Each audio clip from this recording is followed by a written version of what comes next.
Hi friends, Dr. K here from Integrative Health Management. How is everybody today? Dr. Nick is back for some more information. Yay! So we're here to talk about smoking today and all kind of aspects of smoking. So how many of you are still smoking? Hopefully a lot of you have quit. With the laws, a lot of people have quit now, which is great. But for those of you that still are smoking and want to quit and having a challenging time, let's see if we can empower you. We're both here to empower you to quit because it's not doing great things for your body. So for me, there's a lot of physiological aspects to it.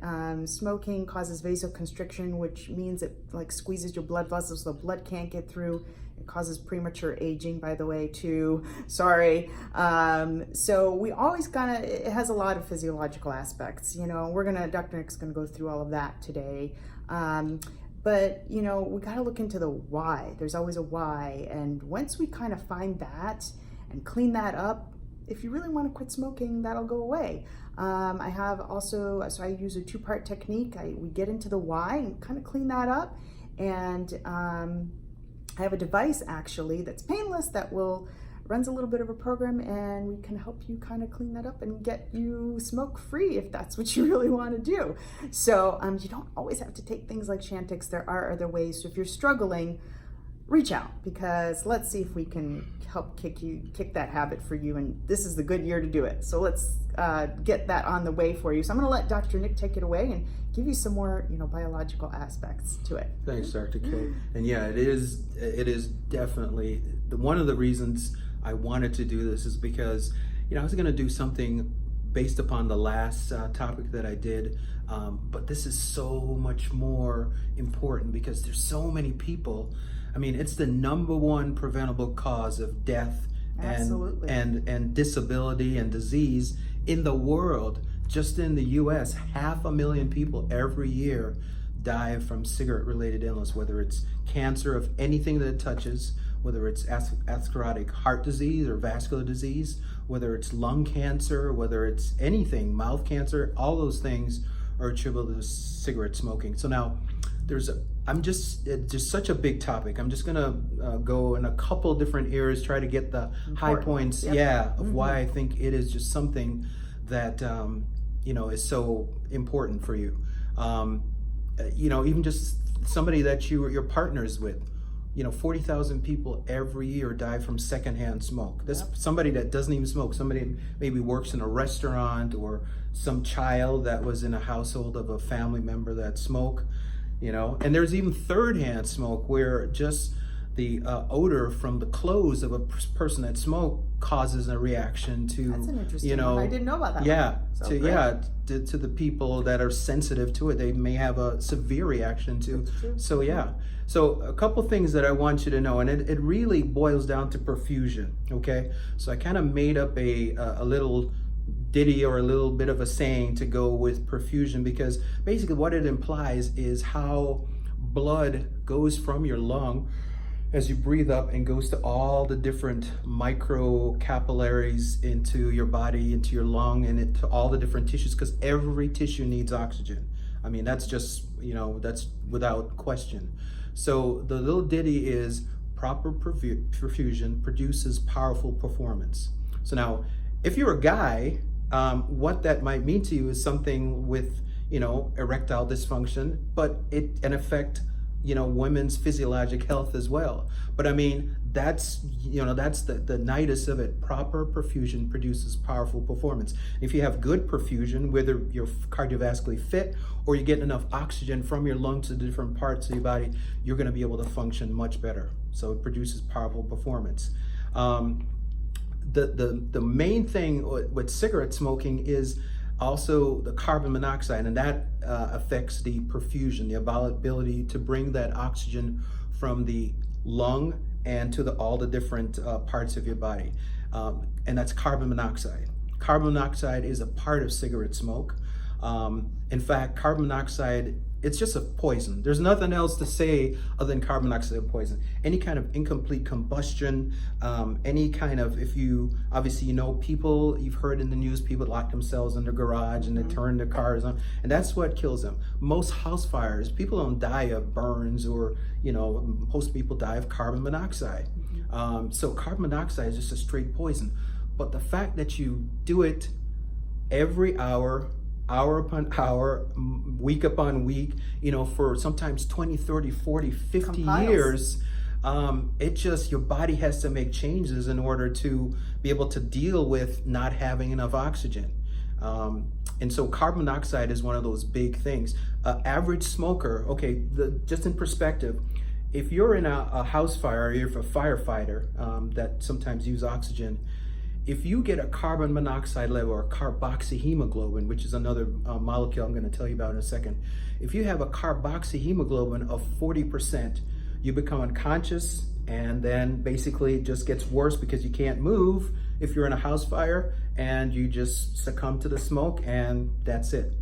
So 40% is something to keep in mind. An average smoker of a pack a day can get a carbon monoxide level of 20%. So essentially you're halfway there just smoking a pack of, cigarettes every day, 20%. So that just tells you how much that cigarette smoking can impact negatively on your ability to be able to get oxygen to where you need to for it to be. So I mentioned something about the hemoglobin molecule. There's two molecules that basically use the oxygen that we breathe in. It's hemoglobin, which is a molecule that carries oxygen, snatches it up as you breathe in your lung and exchanges it for carbon dioxide, and then takes it to all the different muscles so that your muscles can work. When it gets to the muscles, another molecule called myoglobin actually snatches it and takes it into the cells, and so your muscles can use it.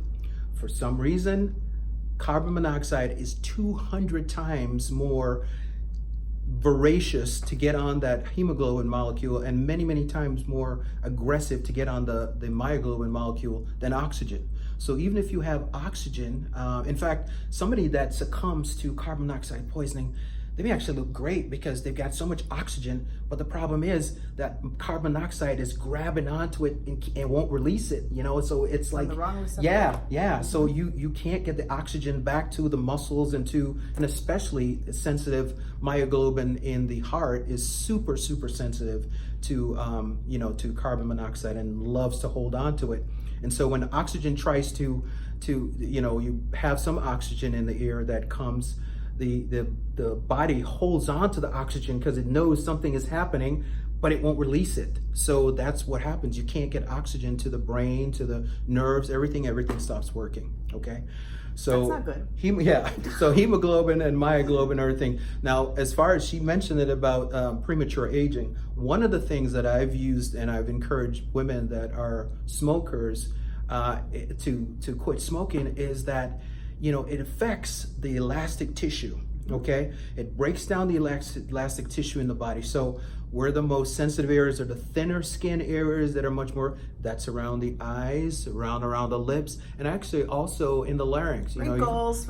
Yeah, you've heard people with that Madge Jefferson, that voice that's like that deep husky. Well, that's because all that elastic tissue just breaks down and becomes scar tissue, and you can still talk, but obviously sometimes you develop cancer in the throat as well. But that's because that elastic tissue gets broken down, and the same thing happens in your lung. There's little air sacs that exchange oxygen called alveoli, and when you breathe in, those basically they stay open because of a couple different factors, but one of them is the elastic tissue in the alveoli that keep them open so they can get oxygen in. It doesn't help if they're all collapsed, so they stay open so that they can absorb the oxygen and shoot them over across the membrane, and your hemoglobin snatches them up and takes them to all the different places. But if those alveoli collapse, then it doesn't work. So what do your body do?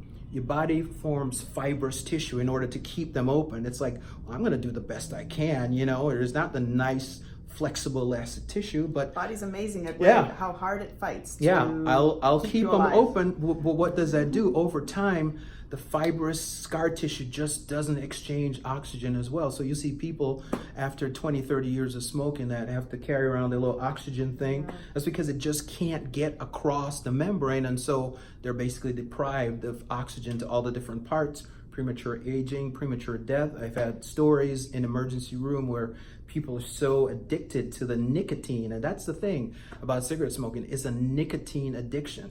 I've heard people say, well, when I take a puff of cigarette, it makes me feel so calm, and I feel relaxed and whatever.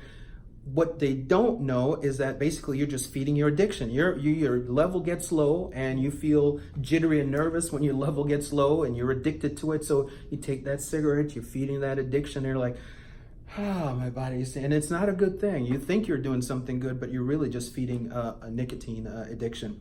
So the end result is that basically, without that oxygen, there's just a gradual, slow deterioration of the body's function, the body's ability to oxygenate itself, the body's ability to perform powerful performance. All those things go down. It just gets worse and worse.